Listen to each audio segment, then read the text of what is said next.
The board, management, and staff of Morrison Media Group presents the 2026 Anniversary Celebration Lecture of Morrison Media Group. Theme: Media's role in shaping social change, addressing inequities, and empowering voices. Chairman Alex Ndudi Enebele, FSM, President, Institute of Strategic Management of Nigeria, Chartered. Keynote speaker, Professor Armstrong Idachaba, Professor of Media and Broadcasting Communication. Panelist, Professor Chris Ochonogo, Immediate Past Head of Department, Journalism and Media Studies, University of Port Harcourt. Dr. Ijoma Tobosia, Secretary, NUJ, River State. Dr. Sarah Joe, University Orator and Associate Dean, Faculty of Communication and Media, River State University, Port Harcourt. Dr. Ibiere Koki, Ignatius Aju University of Education, Rumolomini, Port Harcourt. Chief host, Dr. Chinyere Igwe, Esquire, Chairman, Morrison Group. Date: Tuesday, 10th March 2026. Venue: Gate Place Hotel, Kilometer 5, East West Road, adjacent Obirikwere Flyover, Rumosi, Port Harcourt. Time: 10 a.m. For more information, please call Kainde Paul Obofadi 081-063-41777 or Samuel Ajinwo at 090-454-00744. Signed, Management.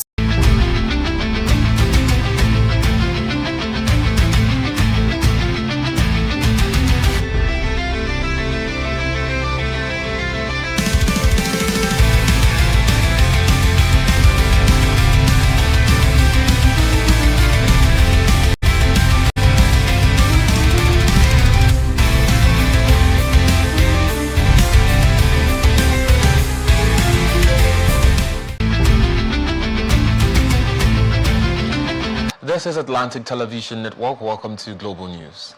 First, the highlights. River State Assembly clears 5 commissioner nominees and rejects 4. Wiki upgrades Kwali Monarch to first-class chief. Tinubu signs Kampala Convention into law. Dangote Refinery hikes petrol price to 1,175 naira. Iran launches missiles at Gulf nations. Title not in Man City's hands, says Guardiola. Actress Anunobi recounts painful marriage experience.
River State House of Assembly has dropped 4 of the 9 commissioner nominees, including a professor, submitted to it by Governor Siminalayi Fubara for screening and confirmation. The House, however, cleared 5 of the nominees as commissioners designate after a rigorous screening process that lasted for over 2 hours. Speaking of the House, Martin Amehule, who presided over plenary on Monday, disclosed this in his submission after listening to motions moved and seconded from his colleagues who either opposed or supported the nominations before the House. Amehule said the nominees rejected were based on their poor performance during their screening and issues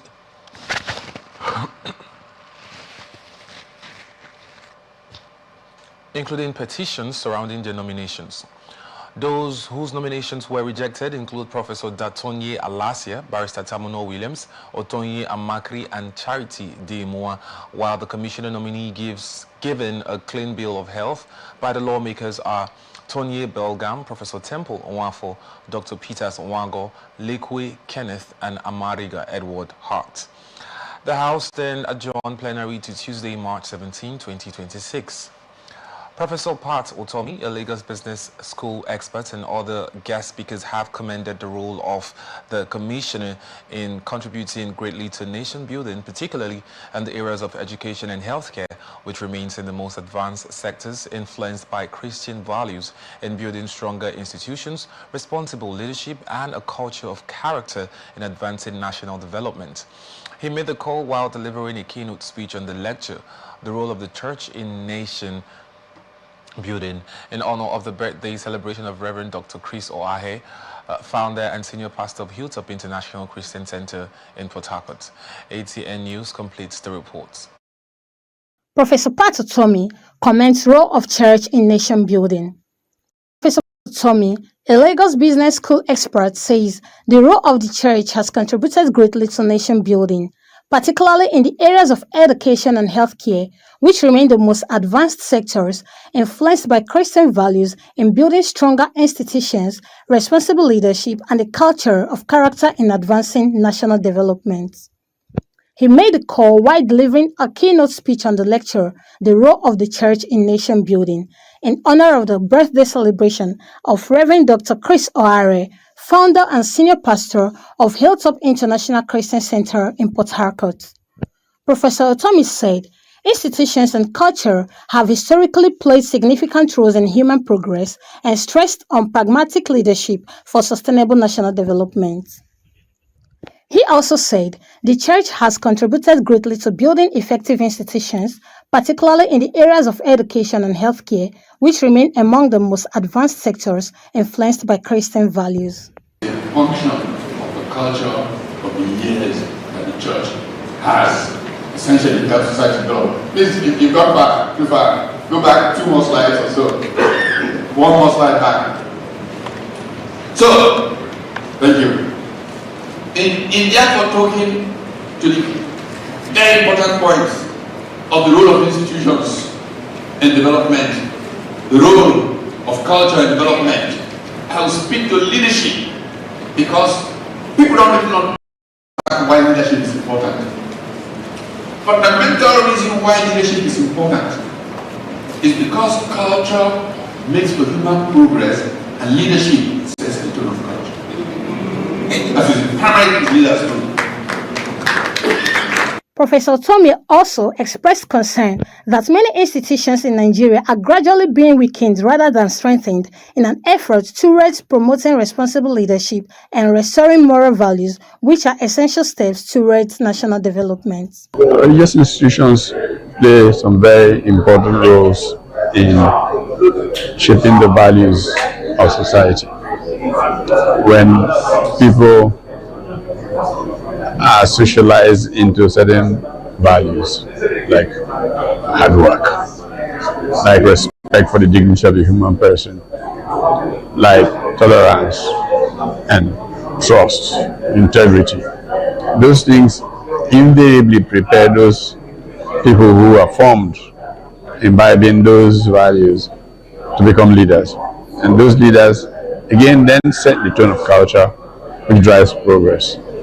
So the church plays a very, very important role, not in becoming administrators of society, but in being the source of seeding of culture, which then leads to the progress that we expect. Speaking on the significance of the event, Reverend Dr. Chris Oahe said the lecture was organized to encourage reflection on the role of the church in addressing societal challenges and promoting nation building. He also expressed gratitude to God for the privilege of attaining the age of 60, made reflections on his journey in ministry and happy family life with wife, children, and other family members. Like I said at the beginning, I believe that God's should I call it God's ace, God's solution to the problem of humanity after the death of Christ on the cross is that God gave birth to a church. The reason he left the church here is because this is his solution provider, or his channel to discharge the purpose of the redemption amongst humanity. So when we're talking about the church as a solution provider in terms of nation building and everything about the nation, It's to advance that purpose for which God gave birth to the church, to help the people of God to see it, to help society to recognize that, and then to enable the church to pursue that assignment with a clearer sense of purpose. Also speaking, his wife, Dr. Stephanie O'Hare, said she felt elated and excited seeing distinguished personalities gathered to deliberate on the role of the church in society and the possibilities of transformation for Greater Nigeria. She also said the lecture provided an opportunity for the church to reflect on its contributions as well as assessment of its performance, including ways to improve its impact despite the challenges facing the nation. I feel very elated, very excited for what God is doing in his life, having together this caliber of men, and again to emphatically stress on nation building and how the church impact should be felt in the society. Of course, that helped us to see if we can look back to how we have performed as a church, whether we have done 30% or 60% or 80 or 100, and how to go back to it, and how to advance and improve. And of course, listing out the challenges that beset us, because the society, we don't have control over it, the way the society has gone now. But we can start where we are and what we had those days in the past. So if we start now and systematically impact the good character and good governance within our homes first, then in the marketplace where we work, and the environments also in the church and the society as in general. If we do that, it's going to help us get somewhere, especially with our country, Nigeria. The event also featured a panel discussion where other discussants shared perspectives on the role of the church in nation building. Among dignitaries who attended the event were Right Honorable Chinyere E. Igwe, Pro-Chancellor and Chairman of the Governing Council of Ignatius Ajuri University of Education, the Vice-Chancellor of University of Port Harcourt, Owunare Jadwe, and the General Overseer of Gateway International Church, George Izunwa. When we are dealing with issues of the church, are you with me? We have to understand that the church is doing so much to raise people. Without the church, Nigeria will collapse. Friends and well-wishers also presented goodwill messages celebrating Dr. Chris O'Hare's life, ministry, and contributions to the church and society. In his closing remarks, Dr. Chris O'Hare thanked all invited guests for honoring his invitation and for contributing to the discourse on nation building. He admonished me. Not many churches. After admonishing me, he brought me back because he said that no sheep lost. I was 75 2 weeks ago, so I got order. But for me to submit to him means that there is something unique that God has deposited in me. I want to congratulate my brother, my friend. Congratulations. God will continue to keep you. Long life, good health, and above all, sound life. God bless you. I want to particularly thank all of these dignitaries who come. Thank you, sir. Mr. Vice Chancellor. Prof, thank you. And our keynote speaker who left Lagos this morning with an early flight to get here after a very hectic week, and is going to be returning this evening. He has been on his feet since he came this morning. And I mean, at 70, if you are saying that, God is doing something. I am Grace Oscar Nicholas, Atlantic Television Network, Port Harcourt.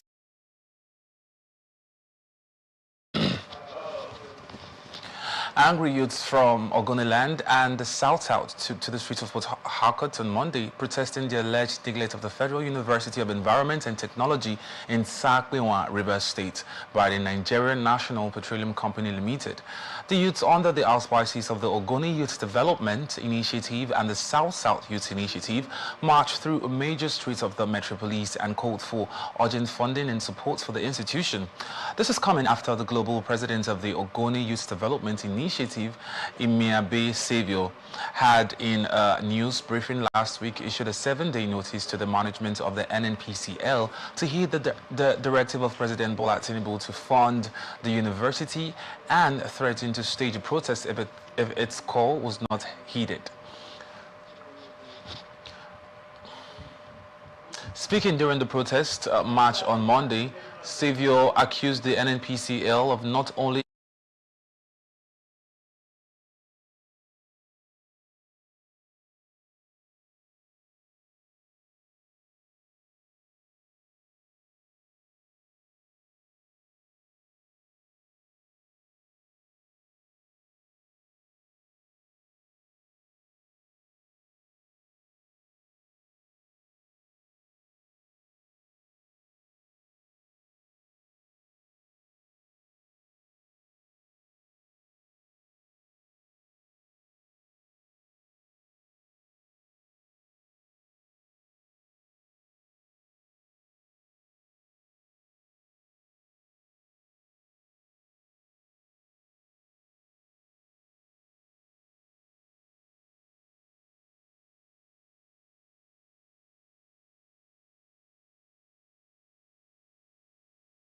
Saviour accused the NNPCL of not only ignoring the presidential directive but refusing to act despite the group's recent call to address the needs of the institution to enable it to function effectively.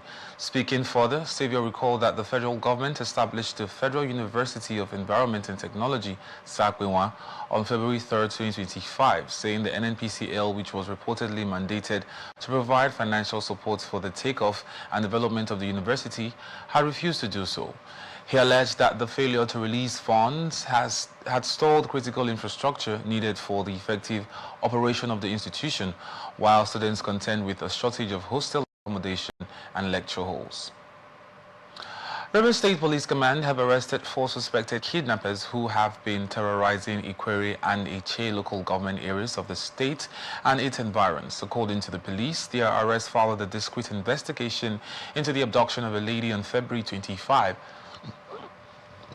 2026, who the miscreants released a week later after her family paid 3 million naira as ransom. The command said the suspects were eventually nabbed by operatives of the anti-cultism unit along the Ipo-Ozaha farm road in the state, while they were about executing another kidnapping operation. Spokesperson of the State Police Command, Grace Irene Koko, who disclosed this in a statement issued in Port Harcourt, said the suspects, including 2 20-year-olds, also claimed responsibility for 2 previous kidnapping incidents, including the abduction of an engineer and his friend along the Port Harcourt International Airport Road, and collected millions of naira as ransom before allowing the 2 men to breathe the air of freedom. The statement further said efforts are currently ongoing to arrest other members of the criminal syndicate who are still at large, saying the command will not rest until they are apprehended and meant to face the law, while the State Commissioner of Police, Olugbenga Adewole Adepoju, has reiterated his commitment to ensuring the safety and security of all residents. Adepoju commended the operatives of the efforts and called on members of the public to continue providing timely and credible information that will assist State.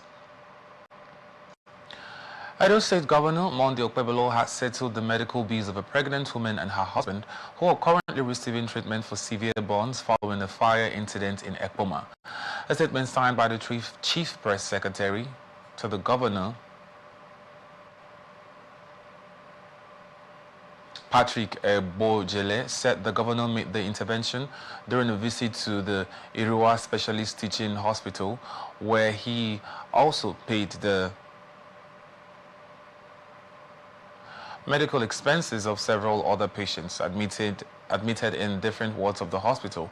Speaking with journalists after the visit, Okwebolo said the pregnant woman had initially approached him seeking financial assistance for her husband, who sustained serious fire burns, and the situation became urgent after his medical team discovered that the woman was due for delivery and immediately arranged for her to be taken to the hospital. Okwebolo further said beyond assisting the family involved in the fire incident, he directed that the medical bills of several other patients receiving treatment in different wards of the hospital be paid by the state government.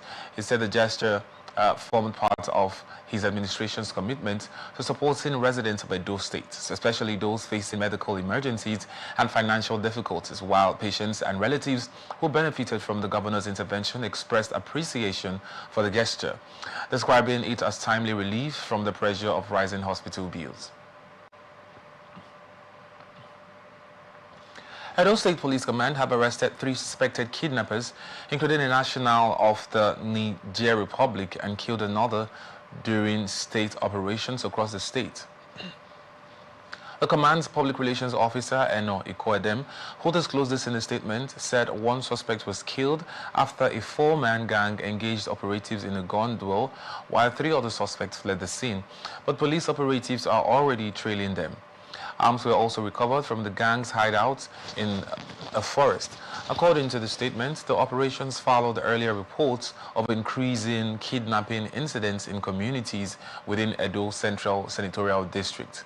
The Commissioner of Police, Monday Agbonika, had earlier led a strategic security deployment to the area, spending 6 days there between February 16 and 27, 2026, to assess the security situation and reposition personnel for improved policing.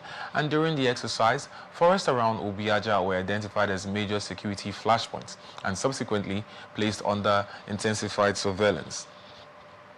Following the deployment, the Obiaja Division, under the supervision of its divisional police officer, recorded several breakthroughs in the fight against kidnapping and other violent crimes.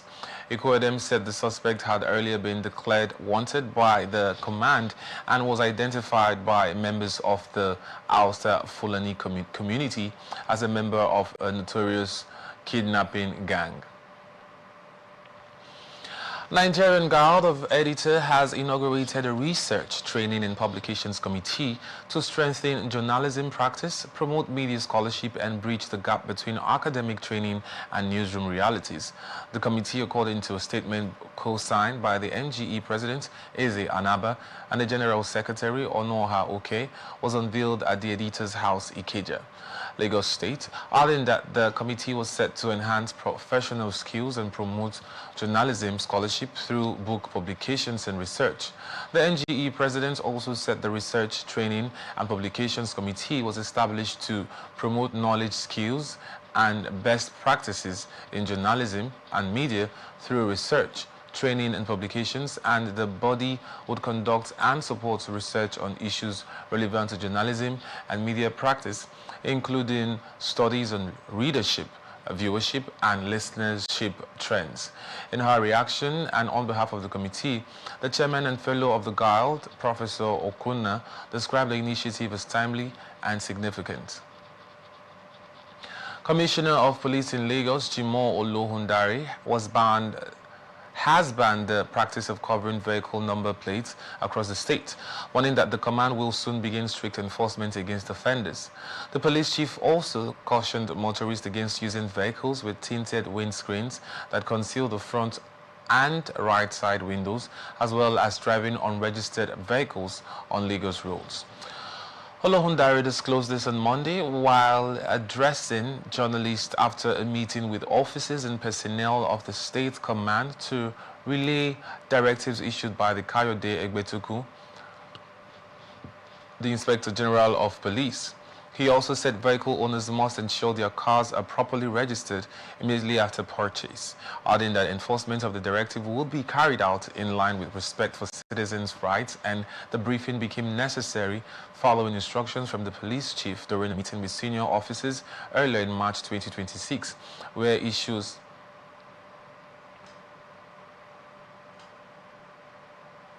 where issues relating to discipline, supervision and professionalism within the force were discussed.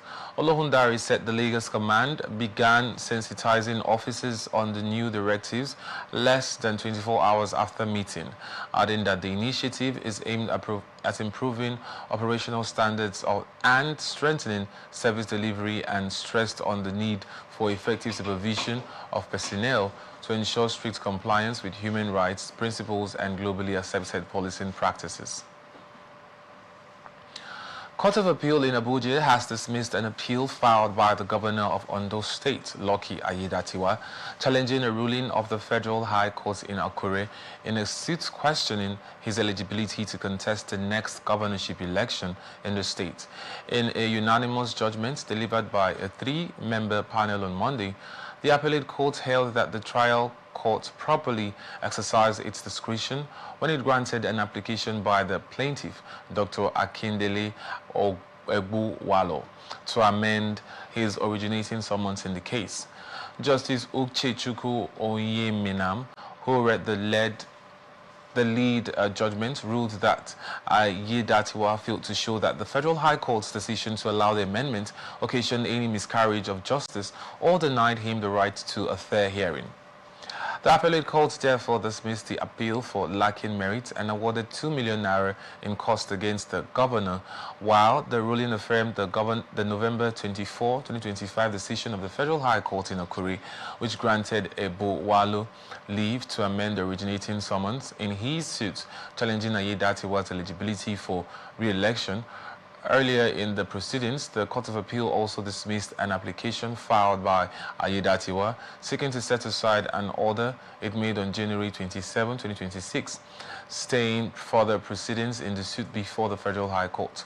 While the court held that the stay of proceedings did not amount to arresting the judgment of the trial courts, but it was a lawful exercise of the appellate court's jurisdiction aimed at protecting the integrity of its proceedings.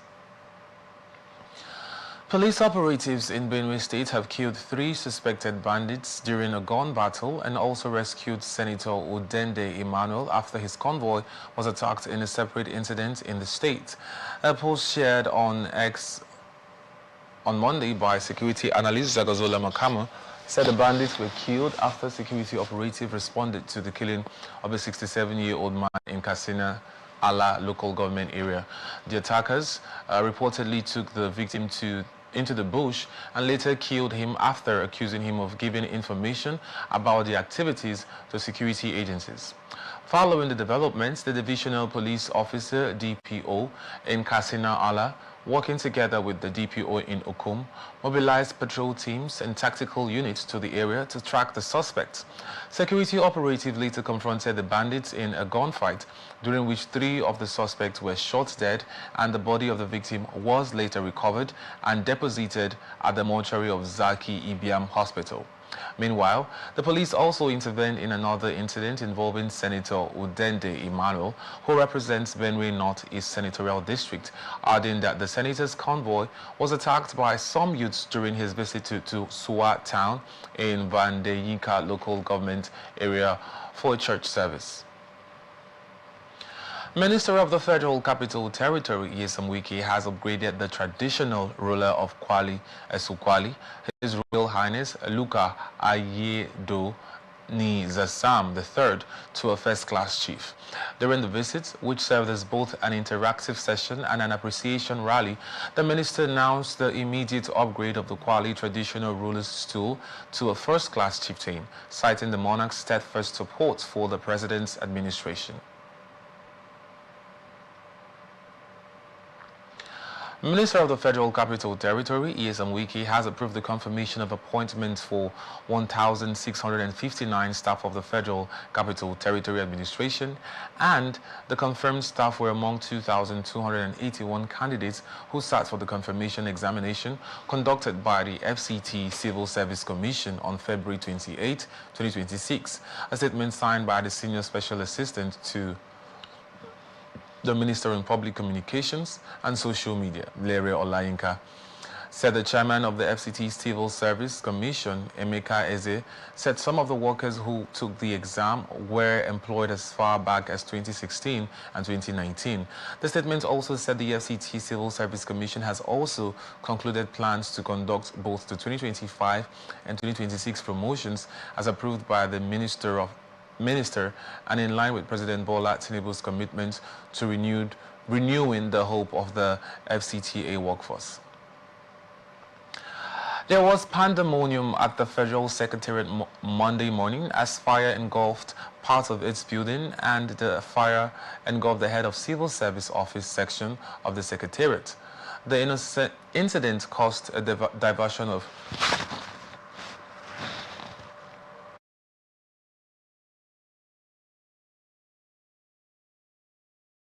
vehicular movement from the Federal Court of Appeal area. At the time of filing this report, the cause of the fire is yet to be ascertained. Adamawa State House of Assembly has screened and confirmed 3 commissioner nominees forwarded to the Assembly by Governor Amadu Umaru Fintiri last week. The nominations follow the resignation of the first son of former Vice President Atiku Abubakar, Adamu Atiku, who stepped down from the cabinet after the governor defected to the ruling All Progressives Congress. The commissioner nominees screened and confirmed by the Assembly on Monday are Salih Idris, Maiha Local Government Area, Mohammed Suleiman, Mobi North Local Government Area, and Chubadu Mohammed, Jada Local Government Area. The Speaker, Bathiya Wesley, who presided over the session, told the nominees that the constitutional duty of the House is to ensure that those nominated for public service are credible and capable of delivering quality service to the people of Adamawa State. This is coming after Governor Fintiri had last week submitted the 3 names to the Adamawa State House of Assembly for consideration and confirmation as commissioners. Adamawa State Governor Amadu Fintiri has imposed a curfew on Lamode local government area to curtail the deadly escalating communal crisis in the area. This is coming at the 4th time in less than 6 months where the governor is imposing a curfew due to the ongoing conflict between the Chobo and Bachaman communities. A statement by the Chief Press Secretary, Humeashi Wonosiko, warned that anyone or any group of people found contravening his directive would be arrested and dealt with according to the law, while urging residents are urged to abide by the curfew and provide useful information to security agencies to ensure peaceful coexistence. The governor also said his government would not condone acts of violence and would take necessary measures to restore peace and order. To further appealed to residents of Lamode local government to cooperate with security agencies to restore normalcy.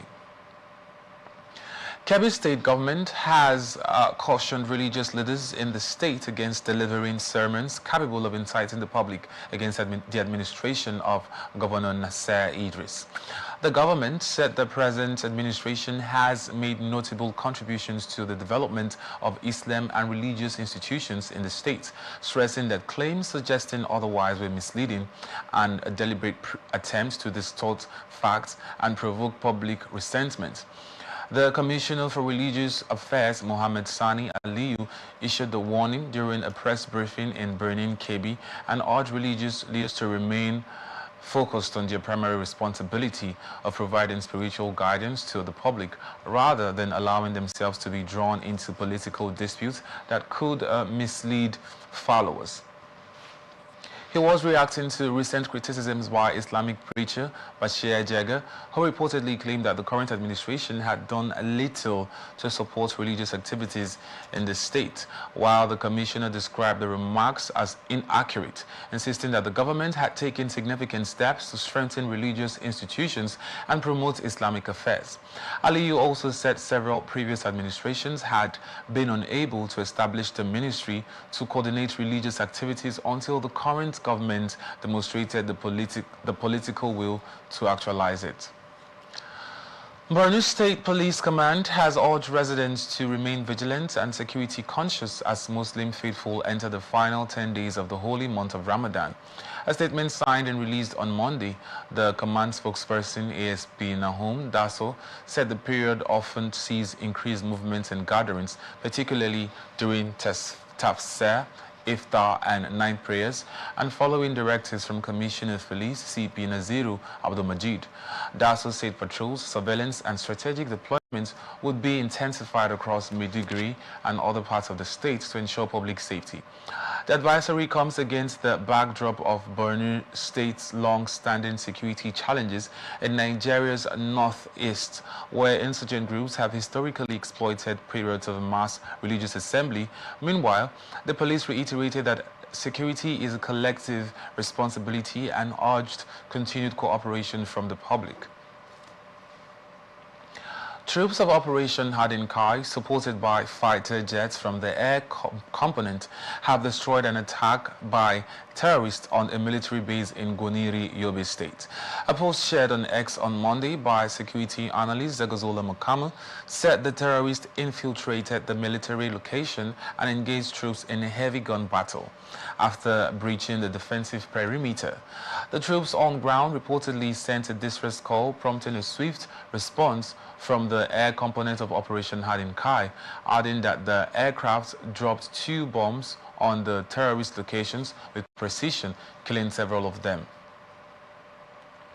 Zamfara State Governor Dauda Lawal has defected from the People's Democratic Party to the All Progressives Congress.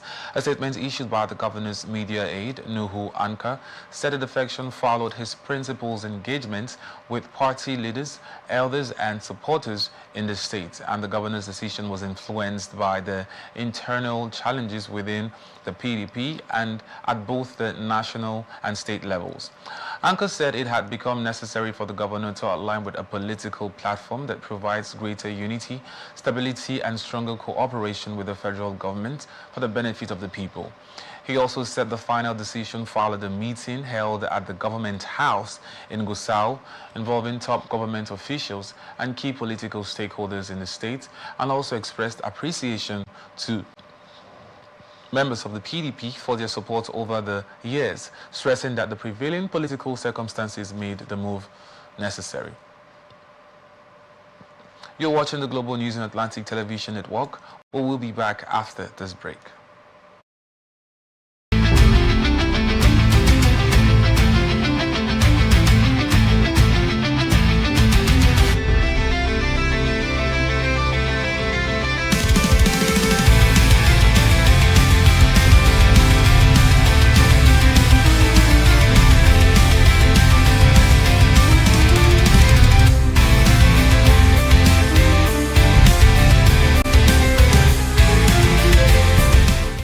From the line across the ocean to the land beyond the mountains, through the Sahara, we bring on-spot news, live analysis, expert discussions on trending stories in politics, business, socio-economic, sports, and documentaries.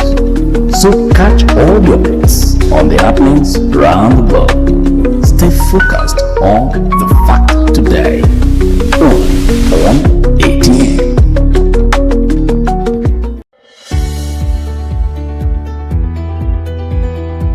People into the country illegally. That is amazing. Honorable you human on the point of order.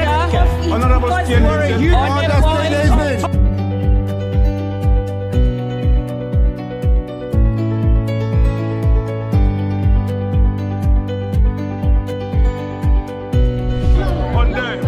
They are not picking our calls. They made up their minds. So no agreement with the EU, but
Welcome back. This is the Global News on Atlantic Television Network. Now to the rest of our stories.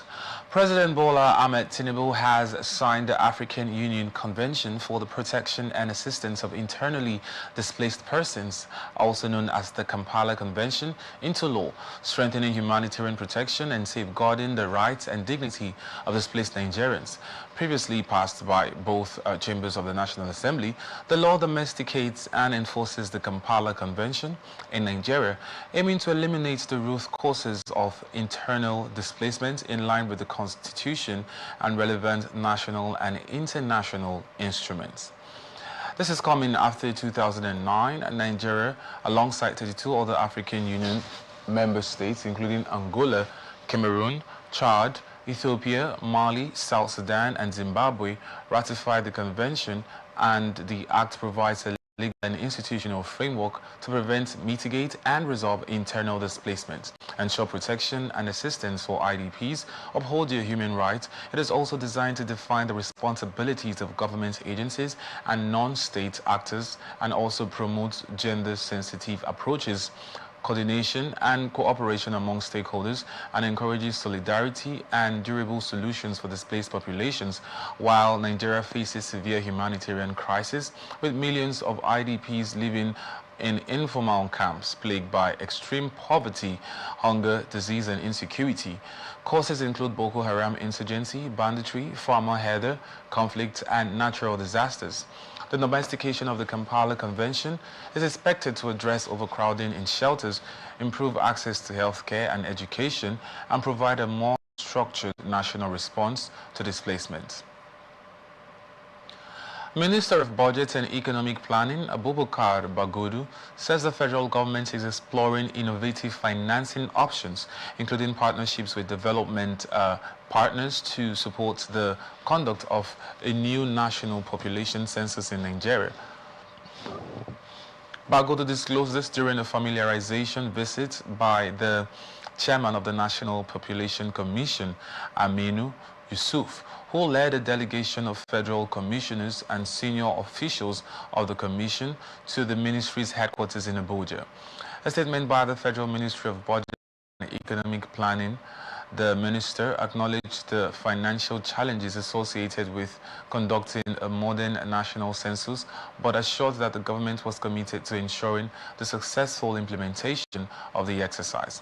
While recognizing the cost implications of the exercise, Bagudu said the federal government is considering alternative funding strategies and collaboration with development partners to support the process, including the importance of reliable demographic data in addressing Nigeria's development challenges and strengthening public policy planning.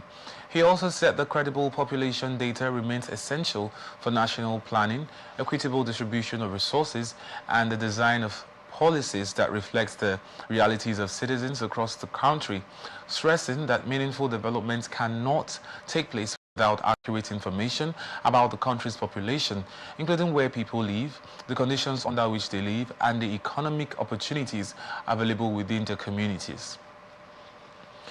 Inspector General of Police Olatunji Disu has urged newly decorated Deputy Inspectors General of Police to uphold discipline, integrity, and professionalism in the discharge of their duties. Disu gave the charge during the decoration ceremony of the newly promoted senior officers at the Nigeria Police Force headquarters in Abuja, adding that the elevation to the rank of Deputy Inspector General of Police was not merely the wearing of new insignia, but a recognition of years of dedicated service and a call to greater responsibility in the leadership of the force.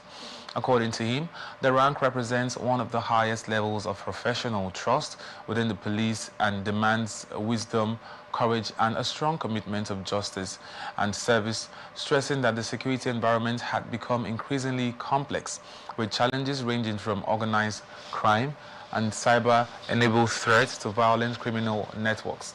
He therefore charged the officers to utilize the experience in strengthening intelligence-led policing across commands, adding that the roles of the DIGs would be critical to ongoing efforts to reposition the police into a more professional, technologically driven, and citizen-focused institution. Court of Appeal in Abuja has upheld the judgment of the Federal High Court restraining the Independent National Electoral Commission from recognizing the outcome of the People's Democratic Party's and National Convention held in Ibadan, Oyo State. In a unanimous decision delivered by a three-member panel led by Justice Uchichukwu Oyeminam, the appellate court dismissed an appeal filed by a faction of the PDP, led by a former Minister of Special Duties, Kabiru Turaki San, which had challenged the jurisdiction of the lower court to entertain the suit. This is coming after the appeal formed part of 9 harmonized appeals brought by the Turaki-led faction against the October 31, 2025 judgment of the Federal High Court in Abuja, which barred INEC from validating the outcome of the party's November 15 and 16, 2025 National Convention in Ibadan. And in its ruling, the Court of Appeal affirmed that the Federal High Court had jurisdiction to hear the suit, rejecting the argument that the dispute was merely an internal affair of the party.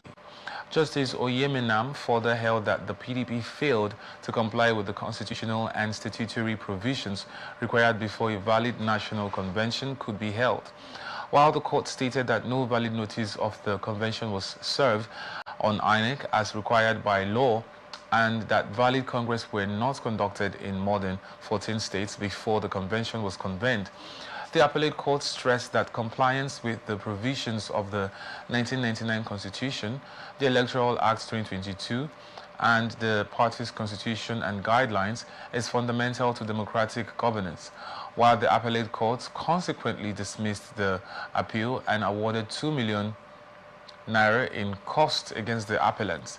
Justice James Omotosho of the Federal High Court had in his October 31, 2025 judgment restrained INEC from receiving, publishing or recognizing the outcome of the convention until the party complied with the relevant provisions of the law. And the trial judge held that evidence before the court showed that congresses were not conducted in some states of the federation and that the PDP failed to issue the mandatory 21-day notice required to enable INEC to monitor its meetings and congresses. Court of Appeal has upheld the conviction and sentencing of former Group Managing Director of Nigerian Army Properties Limited (NAPL), Major General Umar Mohammed, for stealing and misappropriating funds belonging to the company. In the certified true copy of the judgment, the appellate court dismissed Mohammed's appeal, challenging the jurisdiction of the Special Court Martial, Nigerian Army, and the validity of its verdict. The former senior officer was earlier tried and convicted by the court martial on October 10, 2023 for offenses bordering on stealing and criminal misappropriation of funds belonging to Nigerian Army Properties Limited, and following the conviction, Mohammed was dismissed from the Nigerian Army, sentenced to imprisonment and ordered to refund $2 million and 1.65 billion naira to the company. Dissatisfied with the ruling, he approached the appellate court on February 12, 2025, arguing that his court conviction was not supported by sufficient and credible evidence, while the three-member panel of justices, Abba Mohammed, Okon Abang, and Eberichi Isamwike, dismissed the appeal, ruling that the evidence presented during the court martial clearly established the offenses.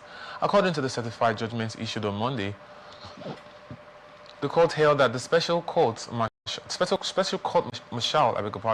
was right to reject the former general's defense, describing it as inconsistent and unreliable, adding that contradictions in Mohammed's testimony, particularly his claim that Nigerian Army Properties Limited never operated berthing services, which contradicted documentary records authored by him, indicating otherwise.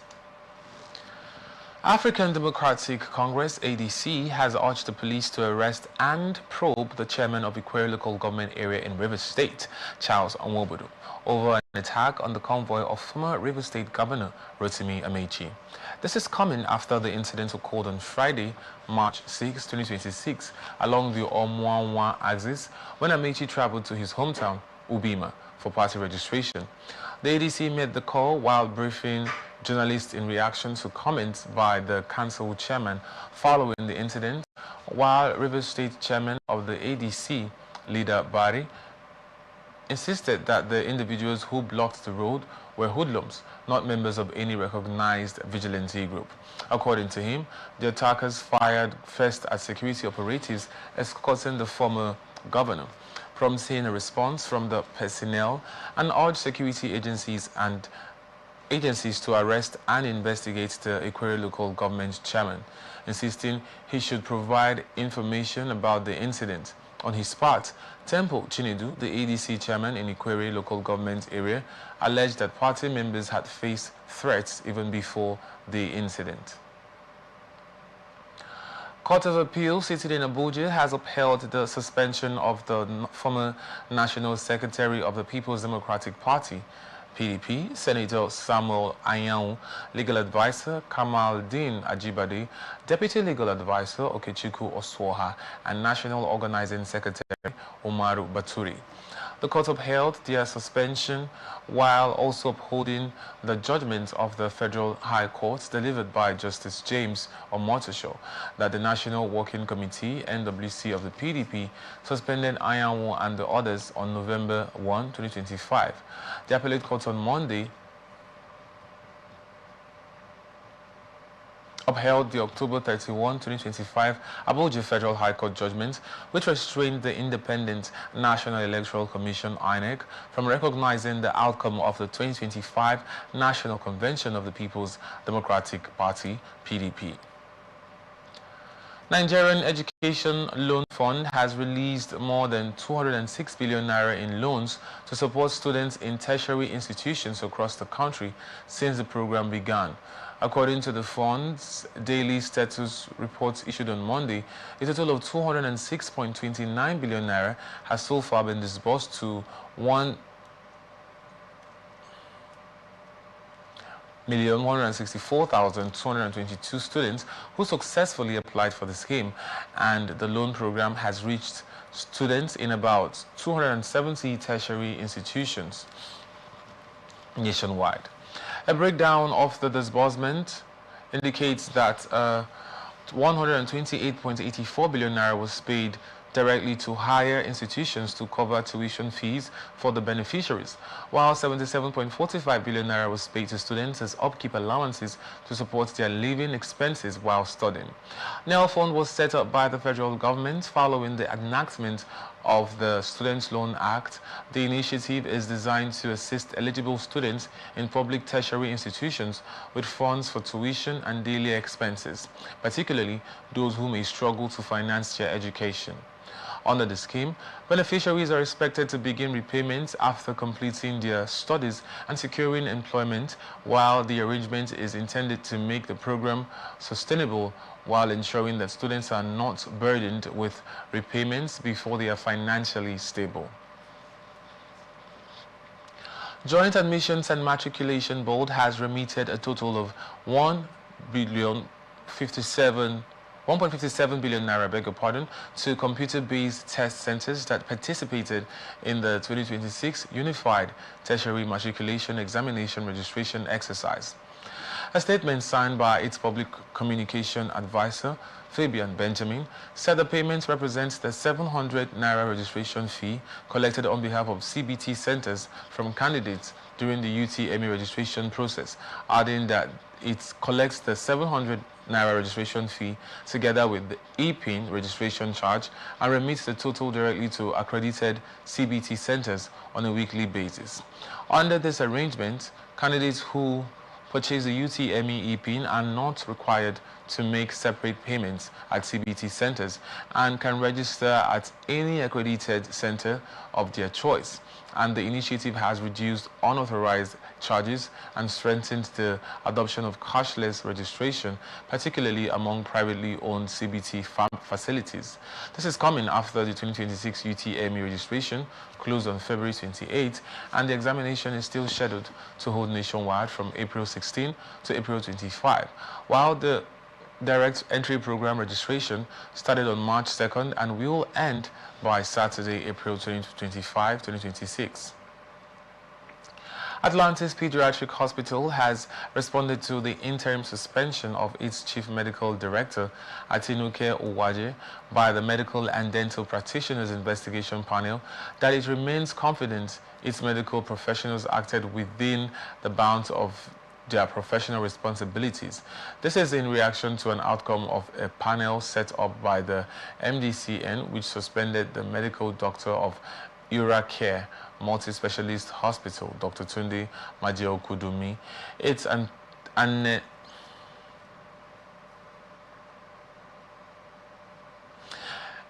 anesthesiologist, Dr. Titus Ogundari, and Atlantis CMD Owaje, and following findings of medical negligence in the treatment of 21-month-old Nkanu Adichie Esege, the panel is investigating the circumstances surrounding the death of Nkanu Esege, the 21-month-old son of Nigerian author Chimamanda Ngozi Adichie, at Care Multi-Specialist Hospital. A coroner's inquest into the incident is currently underway. A statement issued on Monday by the hospital said it received a letter dated February 25, 2026, but delivered on March 5, informing it that the panel had placed its chief medical director on interim suspension, while the management acknowledged receiving the communication, but indicated it had concerns about the development and would seek appropriate professionalism and regulatory guidance.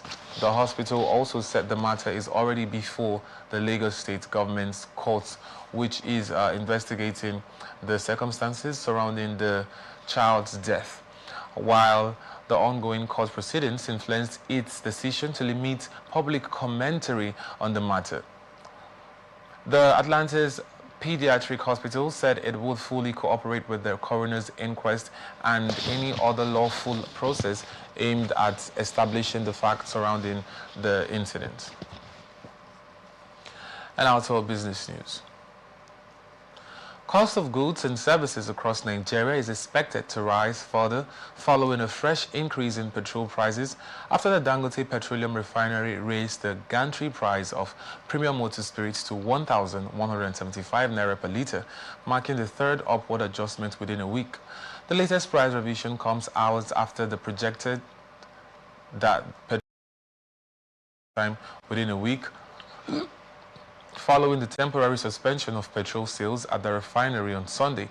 The refinery announced the price hike to marketers on Monday, raising the gantry price of premium motor spirit to 1,175 naira per litre from 995 naira per litre, announced on Friday, representing an increase of 180 naira or about 18.1% within 3 days.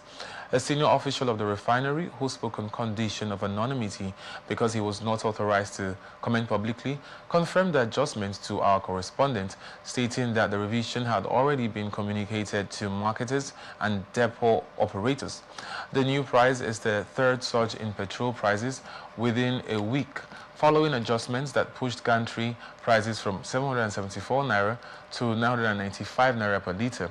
As a result, retail pump prices in several states now exceed 1,000 naira per litre, as some stations now dispense petrol at 1,200 naira per litre, intensifying economic pressures on Nigerians. G7 nations will hold an emergency meeting on Monday to discuss surging oil prices as crude jumped up above $100 a barrel and stock markets slumped over the escalating U.S.-Israeli war with Iran. Finance ministers from leading industrialized countries, including UK Chancellor Rachel Reeves, will gather to discuss the economic impact of the conflict. Global oil prices reached nearly $120 over fears of prolonged disruption to energy supplies through the key Strait of Hormuz shipping route and the UK's FTSE 100 share index fell 1.5%. I beg your pardon. The Financial Times reported the G7 meeting will discuss a joint release of petroleum from reserves coordinated by the International Energy Agency. If reserves are released by IEA members, it would be the first time since 2022, when action was taken following Russia's invasion of Ukraine. Major disruption to energy supplies from the region threatens to push up for prices for consumers and businesses around the world, while about a fifth of the world's oil supply is usually shipped through the Strait of Hormuz. But traffic through the narrow passage has all but halted since the war started more than a week ago.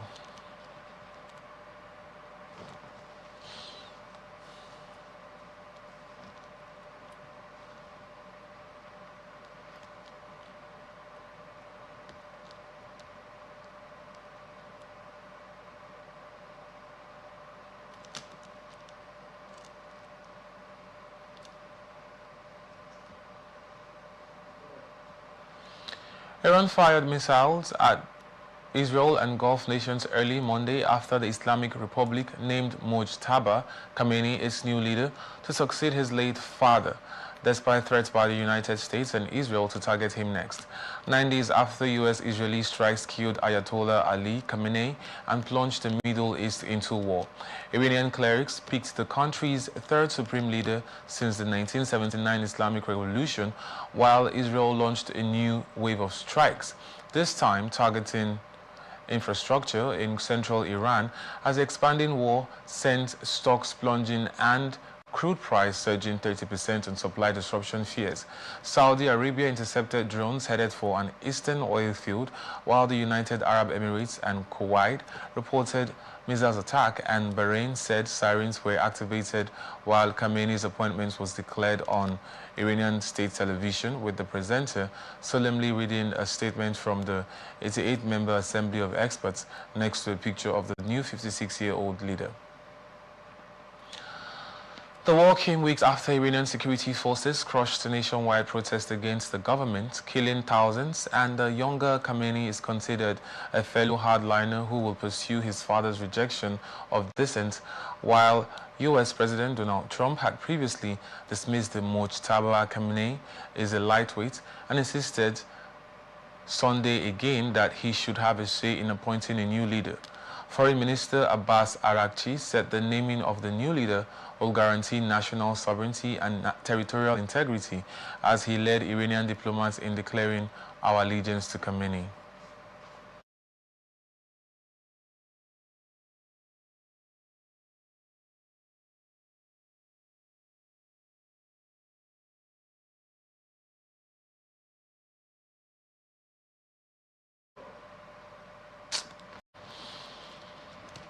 And now to our sports news. Manchester City manager Pep Guardiola has admitted that the Premier League title is not in their hands. City are currently 7 points behind leaders Arsenal, having played the game less than the Gunners. Guardiola's men were held to a 2-2 draw at the Etihad by Nottingham Forest in the last game, as Arsenal won 1-0. Speaking ahead of their Champions League last 16 game at Real Madrid, Guardiola demanded the right mindset from his players.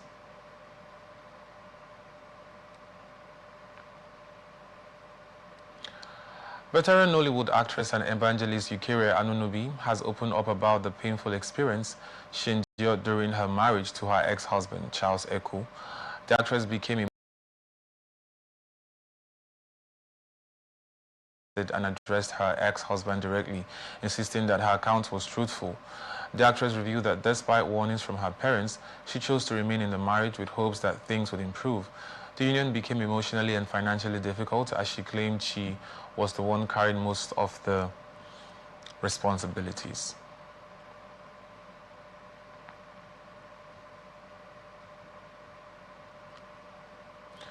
And that's the global news for tonight. Before we go, another look at the major stories. Rivers State Assembly clears 5 commissioner nominees, rejects 4. Wike upgrades Kwali Monarch to first-class chief. Tinubu signs Kampala Convention into law. Dangote Refinery hikes petrol price to 1,175 naira. Iran launches missiles at Gulf nations. Title not in Man City's hands, said Guardiola. Actress Anunobi recounts painful marriage experience. I am Francis Neka. Thank you for watching. You can follow us on our social media platforms on X, formerly Twitter. Atlantic TV Net, Facebook and YouTube, Atlantic Television Network, on Instagram, Atlantic TV Network. Peace and unity are the pathways to progress. Thank you for watching.